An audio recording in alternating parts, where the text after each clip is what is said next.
Et donc maintenant, on va passer sur une autre thématique, mais qui peut aussi concerner pas mal les villes, puisque c'est résistance à l'agression publicitaire qui va venir nous parler. Donc, ils vont se présenter, mais leur nom est assez parlant. Leur but, c'est de justement lutter contre toute la présence publicitaire. On reçoit quand même énormément de messages publicitaires par jour, chacun, chacune, rien qu'en regardant autour de nous dès qu'on se déplace, qu'on prend les transports en commun, qu'on va sur internet, qu'on ouvre la télé, la radio. Hem, donc voilà, c'est un peu de ça qu'on va parler, avec, Alice, Carré et Khaled Gaïji. Voilà. Et voilà, donc je vous rappelle sinon que c'est les 21 heures de la non-violence. Il y a des personnes qui nous ont rejoints, une émission, portée par Non-Violence 21 pour essayer de faire découvrir la diversité, de la non-violence. N'hésitez pas à soutenir, toutes les organisations qui participent ici en faisant un don, via le lien qui s'affiche sur mon écran ou qui est mis, régulièrement, dans le chat. Voilà, si vous voulez, voilà, soutenir la non-violence, soutenir cette émission, qui se reproduira peut-être, l'année prochaine, avec votre aide, et ben, n'hésitez pas.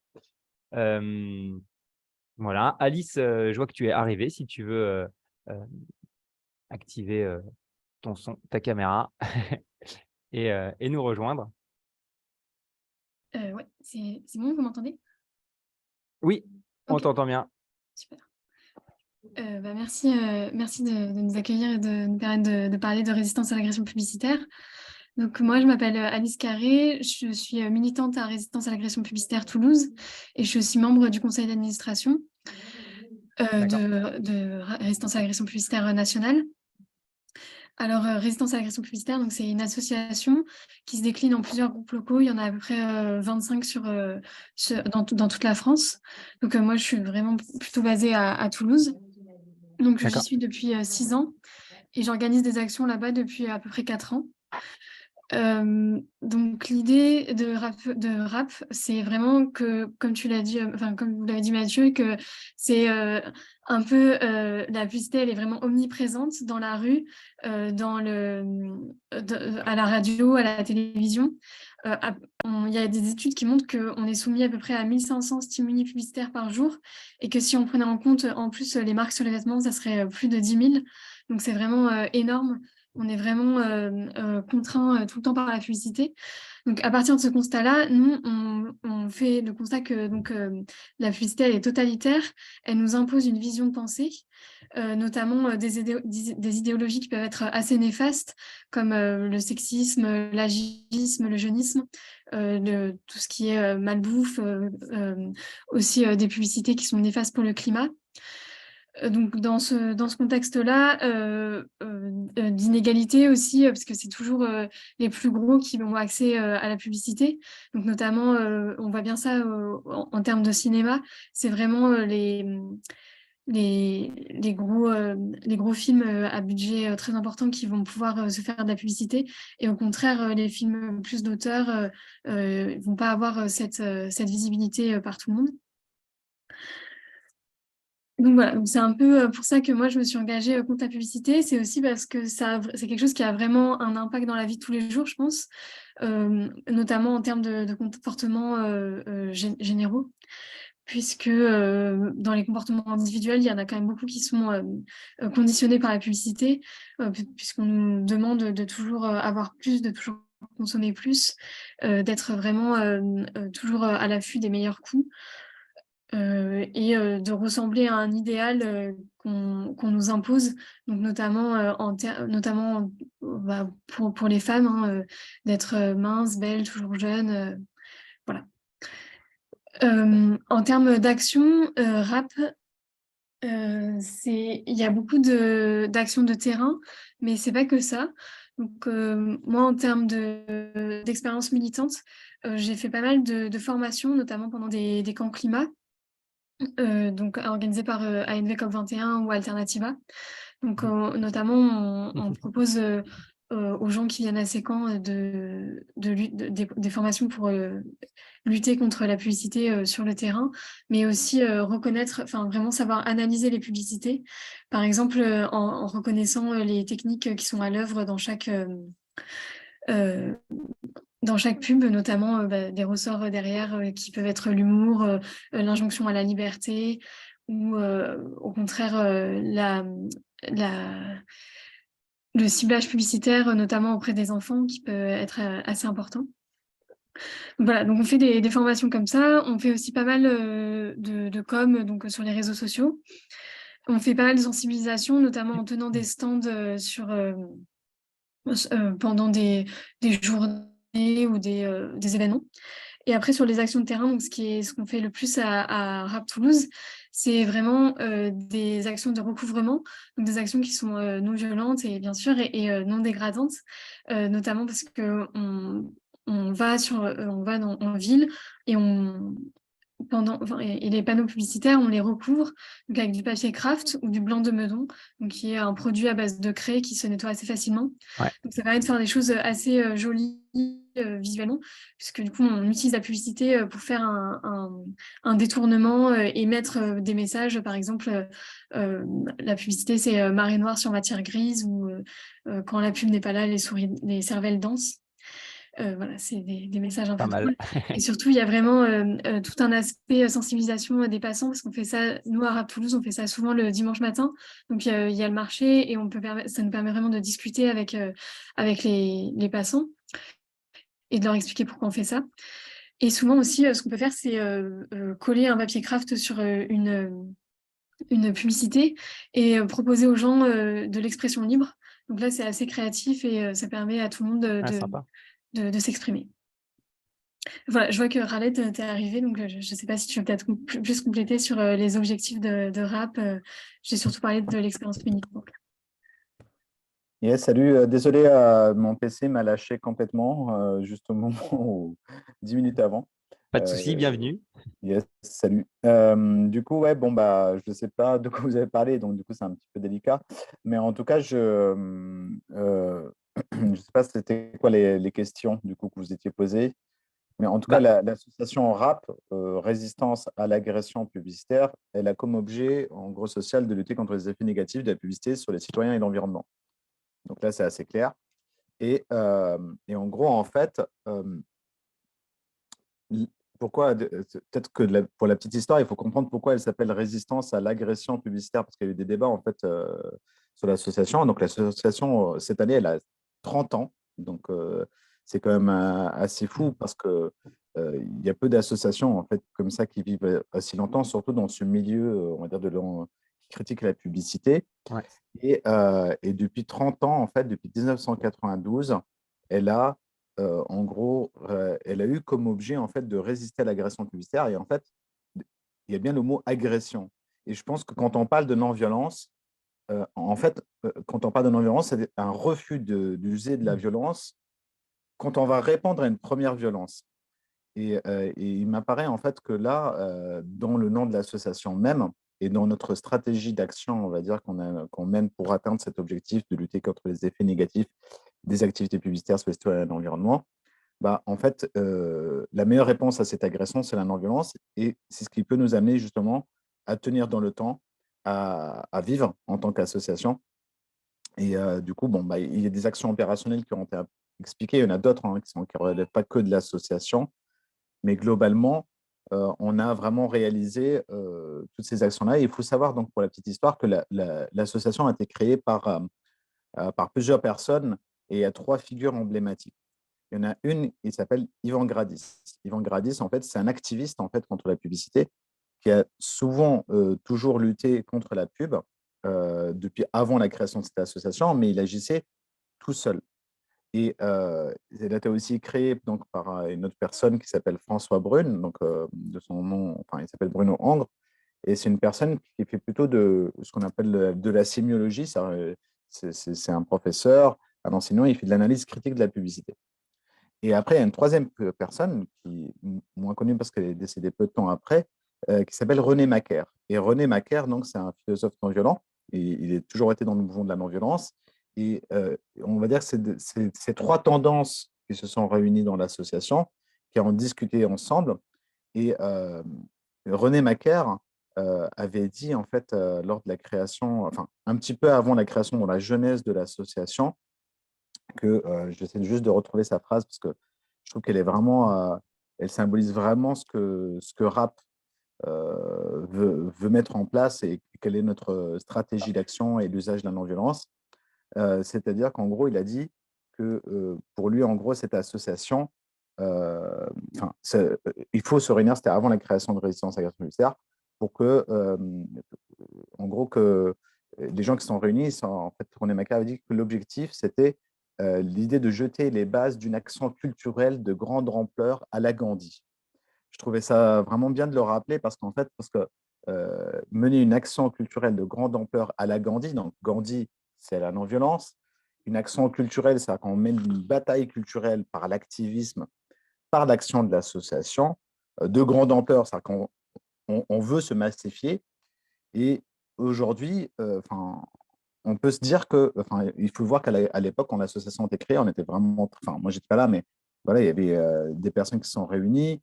L'association n'a pas une taille massive, on va dire en soi, mais en gros, en fait, elle a beaucoup grandi. Et aujourd'hui, en fait, le mouvement qu'on appelle, nous, on est beaucoup dans ce mouvement qu'on appelle le mouvement anti-publicitaire. Il n'y a pas que Rap, en fait. Aujourd'hui, il y a vraiment plusieurs organisations qui font ça. C'était un de nos objectifs. Et j'ai l'impression qu'aujourd'hui, on a dépassé un cap. Ce n'est pas les petits anti-pubs dans leur coin.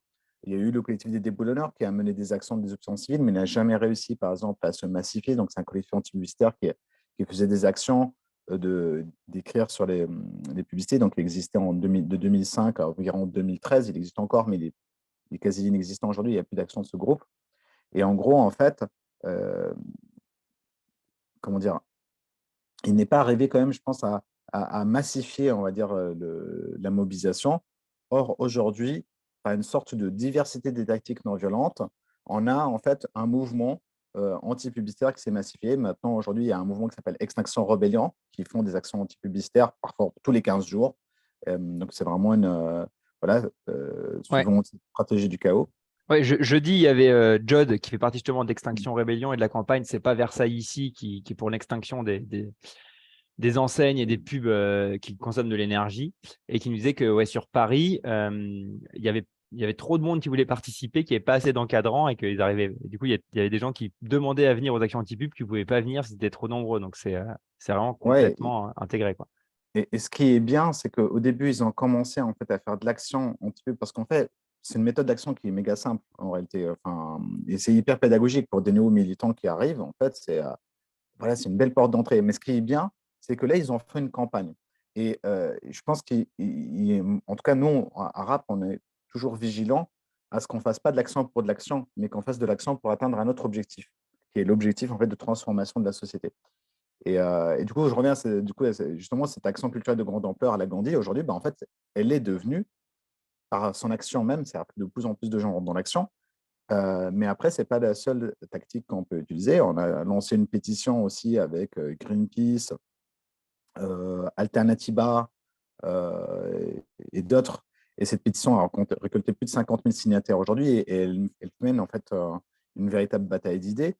Donc, du coup, en fait, on est en train de se massifier de plus en plus, peut-être pas en tant que nombre d'adhérents, mais on joue un rôle en fait d'animateur, on va dire, de la société, de création en fait, d'animateur de ce mouvement, de l'aider. Parce que nous, on joue, parfois, c'est pas nous qui allons faire les actions, mais on fait une petite formation, parfois on forme sur le plaidoyer aussi, parce que les gens, ils veulent se battre pour une bonne raison.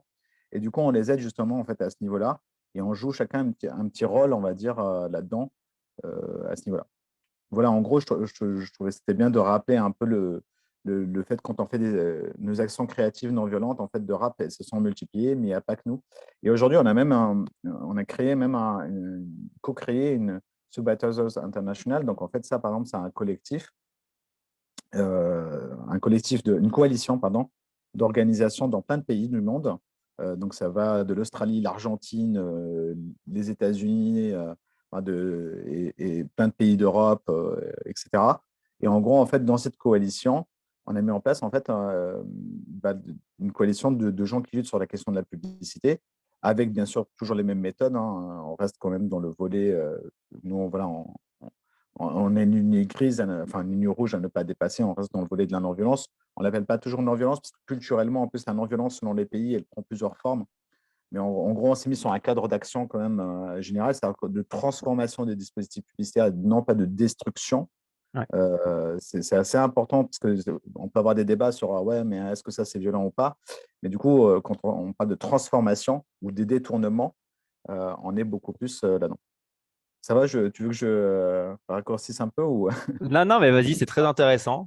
N'hésitez pas à nous, d'ailleurs, dans le chat, n'hésitez pas à poser des questions si vous en avez pour Khaled ou Alice, ou à nous dire si vous avez participé aussi à des actions, etc. Mais sinon, hein, c'est très intéressant, Khaled, tu peux poursuivre. Yes. Bah, voilà. Bah, après, sinon, bah, en fait, au niveau de l'association, peut-être qu'il y a peut-être parce que vu qu'on est là pour représenter l'organe, mais en tout cas, il y a plein d'organisations aujourd'hui. Les mouvements climat, en tout cas, et le mouvement écologiste s'est réapproprié cette lutte de façon énorme. Et après, ça va même dans les propositions. C'est qu'en fait, en termes d'action culturelle de grande ampleur à la Gandhi, on est allé même. Voilà, les écrans numériques publicitaires aujourd'hui, c'est devenu un vrai sujet de société. Vraiment. Hein, c'est qu'en gros, on demande aux gens d'éteindre leur Wi-Fi pendant que où on va fermer des écoles. On va fermer des écoles.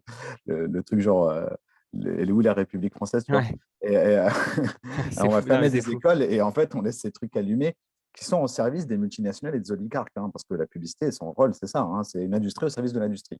Et l'industrie, aujourd'hui, elle est aux mains des plus puissants. Les plus puissants, c'est les plus riches. C'est derrière une oligarchie. Et c'est souvent les plus polluants, d'ailleurs, aussi. D'ailleurs, c'est prouvé que c'est les plus pollueurs. Donc, du coup, en fait, ça va ensemble tout ça et c'est eux qui appauvrissent le monde. Donc, du coup, en fait, on lutte contre cette publicité sans monde. Et en gros, en fait, bah, par rapport à ça, aujourd'hui, il y a des choses qui sont dépassées. Par rapport à la publicité climaticide, par exemple, aujourd'hui, en fait, les choses qui ont changé par rapport à avant, c'est que on va dire que maintenant, on priorise beaucoup plus. Avant, en fait, à Résistance à l'action publicitaire, on luttait sur tous les fronts. Depuis, maintenant, on va dire depuis 2015, on s'est un peu plus questionné en se disant, ouais, mais faut qu'on ait des victoires concrètes, en fait, parce que là, on résistait à l'agression publicitaire, en fait, on est dans la réaction. Et Ouais. maintenant, il faut qu'on soit beaucoup plus dans la conquête. Et pour ça, il faut de la stratégie et de la priorisation. On ne peut pas sauter sur tout ce qui bouge. D'où on a priorisé sur les écrans numériques publicitaires par rapport à l'achat publicitaire. Ça ne veut pas dire qu'on ne fait pas d'autres choses, mais on va dire voilà, qu'on se dit voilà, on fait des campagnes maintenant là-dessus. La publicité climaticide. Donc, la publicité climaticide, bah, aujourd'hui, bah, on demande l'interdiction de la publicité pour les voitures, l'interdiction Ouais. l'interdiction de plein de publicités par rapport à ce niveau-là.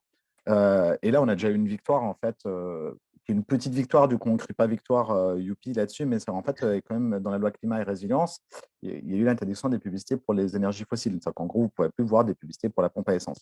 Du coup, c'est pourquoi on dit que c'est une petite victoire, parce qu'en fait, ou une avancée plutôt qu'une victoire, parce qu'en fait, tu n'as pas besoin de publicité pour dire de remplir ta voiture d'essence, quoi, on va dire. Donc, Ouais. ça n'agit pas vraiment sur les modes de vie. Donc, du coup, bon, mais c'est quand même déjà un truc, quoi. C'est quand même une évolution de la société. C'est que le gouvernement, même macroniste, il est obligé, qui est ultra libéral à mort, il est obligé de dire, bon, bah, je vais quand même réguler des petits trucs, quoi. Et ça, c'est aussi grâce à nos actions, aussi bien de plaidoyer, de mobilisation, etc. En fait, il y a vraiment une complémentarité. On utilise plusieurs tactiques. Et maintenant aussi, on lutte contre le sexisme dans la publicité aussi. Donc, c'était déjà un volet qui avait déjà été ouvert.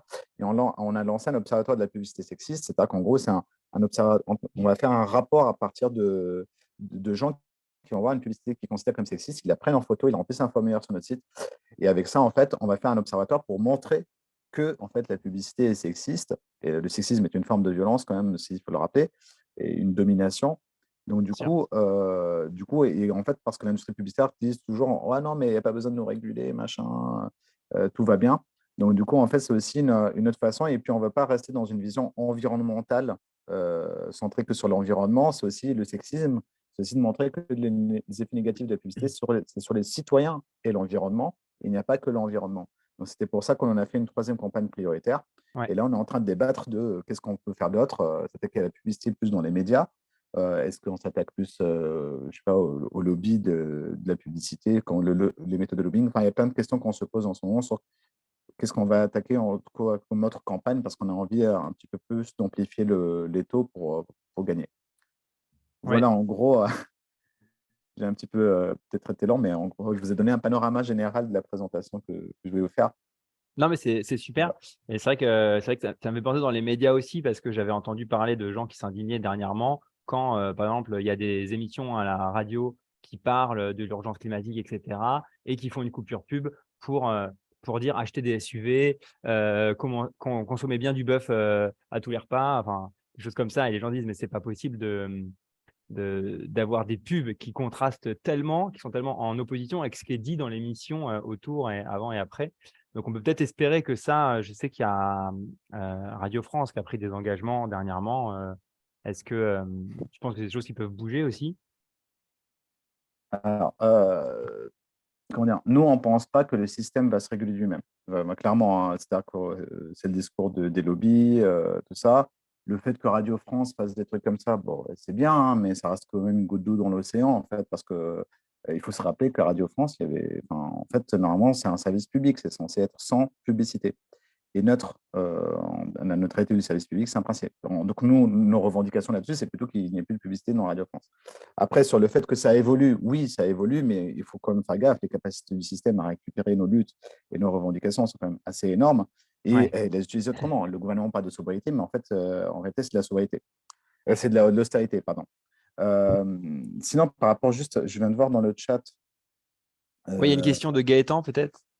C'est Ouais, ça alors du coup, en ce moment, on est en train de débattre de la décroissance pour info. Donc, en fait, nous, on est resté un peu plus dans une position agnostique, on va dire, parce qu'on a un objet social quand même. Enfin, c'est une association, on a un objet social. On va pas passer enfin, on peut pas passer sur tous les trucs et tous les bords. Néanmoins, aujourd'hui, on est conscient d'un truc. Une société, aujourd'hui, si le système de la croissance économique, on va dire pour faire vite, ou de la société de consommation, de surconsommation, on peut l'appeler comme on veut, mais en tout cas, ce truc qui Ouais. colonise notre imaginaire et tout ça, et il est là parce qu'on surproduit à la base des choses, au service donc des mains des oligarques, et qu'on les. Comment dire, et qu'on surproduit pour amener les gens à surconsommer des choses dont ils n'ont pas besoin. On n'a pas besoin d'une publicité d'une voiture. On n'a pas besoin de voiture en ville, par exemple. Ouais. Et on n'a pas besoin d'une publicité pour nous dire de prendre la voiture en campagne parce qu'on en a besoin, en fait, s'il n'y a pas de transport en commun. Donc, du coup, en fait, en gros, voilà, la logique, elle est là. Je pense que nous, en fait, on a des revendications on prend par exemple ce qu'on appelle la liberté de réception, comme l'a dit Alice dans le chat, des choses comme ça. Mais c'est vrai que idéalement, il me semble qu'il faudrait qu'on aille vers une société d'un modèle économique, en tout cas, qui n'a pas besoin de publicité. Et il faudrait qu'on arrive à ça. Et c'est vrai que pour le coup, rester dans une société qui cherche à faire de la croissance économique, qui dépend de la surconsommation, mais en fait, c'est démontré qu'on ne peut pas faire de croissance économique autrement. En réalité, enfin, c'est hyper complexe de décorréler les éléments en fait, pollueurs, on va dire, dans la société de surconsommation et ça. Donc, c'est des scientifiques qui ont démontré ça, c'est impossible. Donc, du coup, en fait, de plus en plus, on est en train de prendre une position sur la décroissance, c'est-à-dire la baisse des consommations, hein, clairement, et la baisse des productions, du coup, derrière. Et on pense que à la fin, ce qui est bien avec ça, c'est que ça générera une société qui n'a pas besoin de publicité. On n'a même pas besoin d'être derrière la pub parce qu'en fait, la société sera autrement. Et idéalement, je pense que c'est vers ça qu'on voudrait aller. Et on a des discussions là-dessus, justement, pour clarifier nos positions sur cet élément-là. Je ne sais pas si je réponds du coup à Gaëtan dans le chat, parce que les réponses qu'a apportées du coup Alice sont superbes, mais c'était vraiment pour donner aussi une vision un peu plus systémique à ce niveau-là, quoi.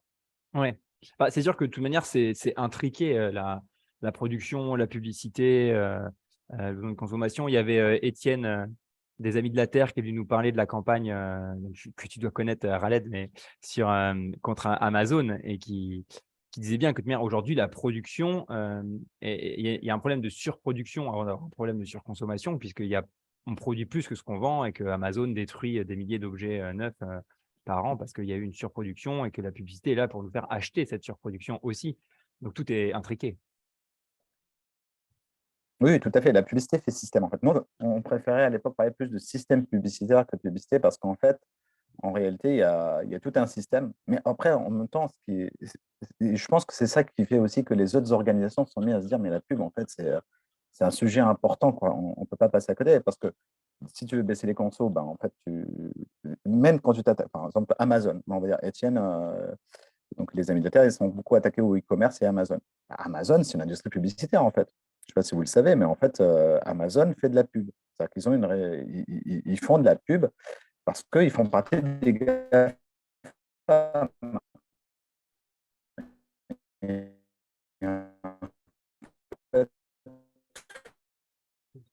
L'industrie de la publicité, elle domine tout le marché de la publicité, hein, il faut le savoir, c'est plus de 50% de la pub qu'on voit aujourd'hui, c'est la publicité numérique en ligne. Donc, du coup, en gros, c'est quand même une industrie publicitaire qui, en même temps, écoule aussi ses consommations. Donc, c'est la seule. En plus, elle est assez atypique euh, parce qu'elle écoule aussi ses produits avec ses propres pubs et via d'autres systèmes de publicité. Bon, maintenant, on pourra peut-être parler aussi de Twitter avec Elon Musk qui vend aussi des bagnoles et des trucs comme ça qui a rejoint. Mais en tout cas, oui, ça fait système. Il n'y a pas que ça. Par exemple, je ne sais pas après, Alice, si tu veux parler, parce que moi, je suis un parloir, mais n'hésite pas à me couper si tu veux réagir ou des trucs comme ça. Sur le sexisme, par exemple, pour moi, ça fait système aussi. Euh, donc, euh, je regarde juste le chat du coup, parce que je le fais par téléphone, c'est compliqué. Non, du coup, ok. Ouais, Alice, ouais. vas-y, hein, si tu veux dire quelque chose là-dessus, n'hésite pas. Parce que moi, comme je disais, je suis un parloir. Mais en gros, ouais, de la publicité aussi, enfin, ça fait système. Le sexisme, c'est quoi? C'est l'idéologie du patriarcat. Donc, donc voilà, en fait, c'est l'idéologie du patriarcat qui s'exprime. C'est un système de domination qui date d'avant même la publicité. Donc du coup, c'est quand même aussi, c'est quand même une forme de système. Et juste, je vous raconte une petite histoire. À un moment, quand on a commencé à vouloir mondialiser la lutte contre la pub, on appelait ça comme ça à l'époque, avant sous Balthazar International et tout ça, on est allé au Forum social mondial en 2013 en Tunisie, juste après la révolution tunisienne, contre un dictateur qui était là depuis 30 ans, je crois, Ben Ali. Et en gros, la révolution avait bien marché, ils ont réussi à virer leur dictateur et tout, c'est magnifique. Et en gros, en fait, c'était un moment encore de 2 ans après, il y avait vraiment une motivation avec la révolution tunisienne. Et quand on est allé, il y a eu le Forum social mondial qui s'est organisé là-bas et on allait tenir un stand. Et, c'est marrant parce que ce stand a été pris d'assaut par les gens qui sont tunisiens, tout ça, qui étaient là-bas, parce que c'était la première fois qu'ils voyaient une asso qui était à ce niveau-là. Et en fait, ils nous ont dit, il y a un mec qui est passé un moment sur le stand et on a un peu papoté, c'est un Tunisien, quoi.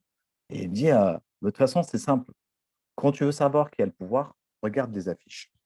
Parce que et là-bas, ils nous parlaient beaucoup de publicité politique, eux, c'est de la propagande, en gros. Et en gros, en fait, ils ont compris un truc. Si tu veux savoir qui a le pouvoir, regarde la tête du dictateur. Et j'ai l'impression qu'aujourd'hui, si on veut savoir qui a le pouvoir, il faut regarder les affiches ici. Et c'est là où on voit tout le système qui est par là. C'est le premier outil de propagande, en gros, de ceux qui nous dominent dans cette société. C'est ceux qu'on voit dans les affiches. Et c'est un élément qu'il faudra se réapproprier, je pense, pour aller vers une véritable société démocratique. Et donc, quand je parle d'ici, c'est les multinationales et les oligarques c'est le système de consommation et tout ça. Voilà.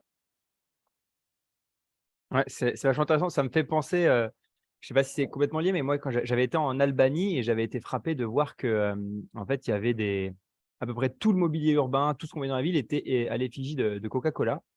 Et en fait, c'est parce que c'est un pays qui a été pendant très longtemps sous une dictature complètement hermétique en extérieur. Et quand elle est tombée dans les années 90, il y a eu tout de suite en fait, beaucoup d'argent qui a été investi par les sociétés McDo, Coca, etc. Et pour reconstruire le pays, et vraiment partout, tous les horloges dans l'université, tout est à l'effigie de Coca-Cola. Et c'est assez impressionnant. Et ça me fait penser un peu à regarde qui a le pouvoir. C'est un peu ça, quoi. C'est parlant. Ils étaient partout, quoi.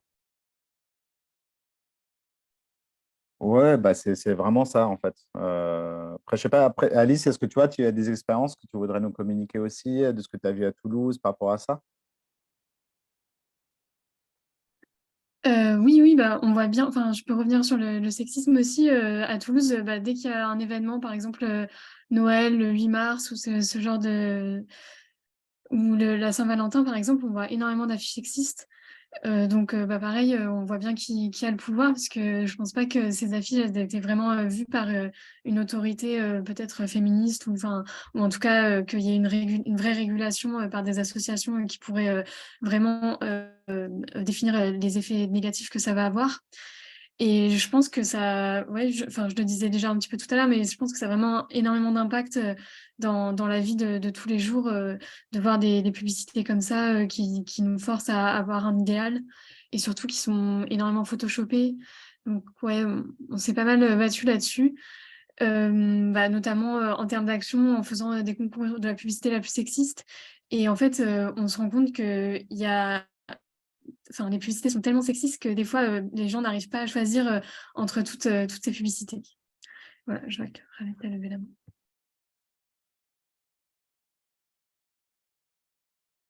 Ouais. Raled, tu as Non, levé la non, main, je crois. c'était un problème de manip. Vas-y, poursuis.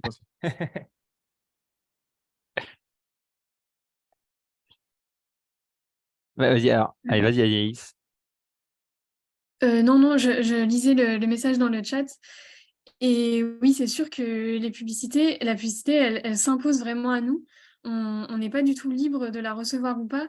Et c'est ça qui est vraiment, qui est aussi très gênant, c'est qu'on n'a pas cette liberté de se dire, bah non, je décide de pas être impacté par la publicité. Alors, il y a des gens qui pensent que la publicité ne les impacte pas, mais c'est faux parce qu'en fait, on a tellement de messages, tellement d'injonctions quand on marche dans la rue, quand on écoute la radio, quand on regarde la télé, que ça a forcément un impact. Et d'ailleurs, il y a eu des études là-dessus qui montrent que, en fait, maintenant, on n'a même plus besoin d'avoir le nom du produit sur une publicité, tellement on est conditionné à reconnaître le produit. Je crois c'était des pubs pour McDo, je pense, où il n'y a même plus marqué McDo dessus, mais il y a juste un burger et tout, et on se dit, ah, tiens, c'est McDo, et on sait déjà qui ça va être. Et c'est parce qu'en fait, ça a tellement imprégné notre cerveau. Donc, on lutte aussi pour ça, pour se dire que bah, notre cerveau, on a le droit d'en faire ce qu'on veut et on n'est pas là pour vendre notre temps de cerveau disponible à des publicitaires comme Coca-Cola ou comme d'autres marques qui en font un peu ce qu'elles veulent. Je sais pas s'il y a d'autres questions, si Raleigh, tu veux compléter. Non, c'était excellent. Ouais. Non, mais c'est vrai que c'est Parfait. super intéressant. Et quand vous parliez du 8 mars, ça me faisait penser, Raleigh, tu disais que le système est très bon pour se réapproprier. C'est vrai que le 8 mars, qui était d'abord une journée dédiée aux droits des femmes, aujourd'hui, c'est devenu, pour beaucoup de gens, alors ça change peut-être un peu, mais c'était la journée où on offrait des roses, la journée, on n'arrête pas de recevoir des pubs de promo sur l'électroménager pour le 8 mars. C'est presque indécent. C'est l'un des exemples, je pense, qui est le plus gros et le plus facile à déceler, mais de comment euh, la pub essaye de tout retourner en sa faveur, quoi. Oui, moi je pense d'ailleurs que la pub, elle a vraiment bien compris le truc parce que maintenant on assiste vraiment à des phénomènes de feminist washing et de greenwashing dans la publicité.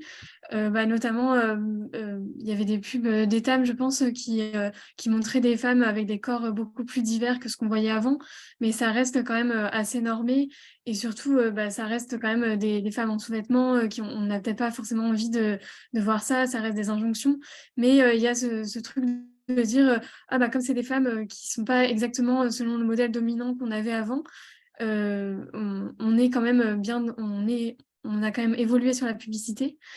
Et on voit ça aussi, bah, notamment sur le 8 mars, où on a même des pubs qui donnent des injonctions à, pour le 8 mars, se lâcher ou acheter des choses spécialement pour cette journée parce qu'elle devrait être rien qu'à nous cette journée.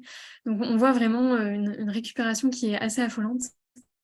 Et notamment, là, on parle de féminisme, mais en termes de greenwashing, c'est le cas aussi, puisqu'on a beaucoup de publicités qui font état de que ça serait bon pour la planète d'acheter ce produit, alors que bah, pas du tout. Et déjà, la publicité est néfaste. Enfin, c'est étrange d'avoir une publicité qui va être néfaste pour le climat, vanter un produit qui serait bon pour le climat. Mm. Ouais, ouais. Oui, puis il y a dans le même type de la pub s'adapte, c'est Anne-Claire qui nous dit dans le chat que si par exemple McDonald's qui dit maintenant on donne des livres aux enfants avec le Happy Meal alors qu'avant c'était des jouets en plastique. Donc maintenant c'est super, on éduque les enfants presque euh, alors que ça reste des choses dont on n'a pas besoin. Ouais. Ouais, ouais. Et ouais. Maintenant, on a le cultural washing, après le greenwashing, le red washing, le sobriété washing, le red washing, je crois que je l'ai dit. Enfin bon, il y en a plein, quoi, du coup, des washing. C'est exactement ça la publicité, hein. Alors qu'en fait, enfin, le McDo, je veux dire, enfin, au niveau culturel, c'est quand même hallucinant, quoi. Et maintenant, ils prennent la place de nos médiathèques, quoi, limite, quoi. Oui, c'est ça. On n'aura plus Et besoin puis de médiathèque, il faut aller chez McDo, en fait, quoi. C'est tout bon, est là-bas, entre tout deux est frites. là-bas. Ça me fait Mais ouais. penser à Google qui récupère tous les usages d'Internet et du coup, les gens y vont et après, ça ne va plus en sortir en fait, quoi. Alors qu'il y a plein d'alternatives qui existent et bon, enfin, c'est un peu le même genre de truc, quoi. J'ai l'impression qu'ils veulent vraiment tout récupérer. Après, la stratégie de la pub de McDo, elle a toujours été genre en mode familial, c'est les enfants qui viennent chez nous, il y a des espaces pour eux. Mais après, ça veut aussi dire que peut-être que les gens, enfin, d'un autre côté, il faut être un peu optimiste, c'est-à-dire que les gens sont plus regardants sur ces éléments-là Et du coup, le système a tendance à les récupérer en sens où il veut récupérer ce que les gens, enfin, la pensée des gens, quoi. Je sais pas ce que je veux dire. Ouais, en fait, quand il y a une évolution dans ce sens-là du système, ça montre que quelque part, il y avait une évolution de la société. Donc, c'est un bon signal. Mais voilà, faut voir. Et c'est vrai, et Prune nous dit aussi, ouais, c'est par exemple comme quand l'écologie est devenue une préoccupation, ben, McDo est passé du rouge au vert, histoire d'être sur des couleurs qui sont entre guillemets à la mode. Et parce qu'en fait, tout ça, ça se passe aussi. On parle de neuromarketing parce que maintenant, c'est des choses qui se passent dans nos cerveaux sans qu'on en ait forcément conscience. Et on va associer peut-être plus facilement des valeurs positives à une enseigne verte qu'à une enseigne rouge, mais sans le savoir consciemment. En fait, il faut comprendre un truc avec la pub, c'est que plus une marque va avoir de la notoriété, le plus sa notoriété, en gros, va être cotée en bourse et va avoir en gros une image qu'il faut qu'elle soit plus lissée, parfaite et tout ça. Et après, le plus une marque va avoir tendance à polluer ou à abrutir, on va dire, ou à des trucs comme ça, le plus elle va avoir tendance à devoir communiquer non, non, regardez, je fais l'inverse. Donc, moi, j'aurais tendance à me méfier quand je vois ce genre de pub. Je me dis, oula, ça veut peut-être dire qu'ils abrutissent vraiment bien les enfants. J'ai envie de dire. Mais non, mais je dis ça en rigolant, mais quand même, en tout cas, globalement, dans le domaine de l'environnement, c'est le cas. Dans plein d'autres domaines, c'est le cas. Donc, du Oui, coup, ça ne m'étonnerait pas qu'ils fassent un peu de washing aussi à ce niveau-là exprès, quoi. non, mais c'est sûr. C'est comme Raconte. Coca-Cola, sponsor de la COP. C'est Ah ouais, c'est juste. Mais les marques de bière, enfin, bon, peut-être pas pour le Qatar aujourd'hui, mais en tout cas, c'est des trucs, c'est hallucinant en fait. Alors, on pourrait parler des heures, hein, de toute façon, sur la pub. Donc, mais si vous voulez, vous pouvez venir nous rejoindre, on aura des trucs à discuter ensemble. Mais globalement, il y a tellement. Tout le système, il est gangréné par ça. Donc, de toute façon, on a du boulot. ouais, non, c'est clair. Ben, en tout cas, c'est vrai qu'il est déjà 13h33. On va devoir mettre fin à cette discussion parce que je vois qu'il y a aussi Marie qui est arrivée et qui nous attend pour nous parler de l'Irak. Mais en tout cas, ouais, c'était passionnant, effectivement. Il y a encore plein de choses à creuser et, euh, et surtout les liens entre la publicité, l'influence que ça a sur nos modes de pensée, etc. Enfin, il y a beaucoup de choses pour, à parler. Donc, peut-être qu'il faudra qu'on se revoie. Mais en tout cas, ouais, on encourage tous les spectateurs et spectatrices à venir euh, à vous rejoindre, hein, et participer à ces actions de lutte et de résistance à l'agression publicitaire. Merci à vous, Raled et Alice. Merci. Désolé.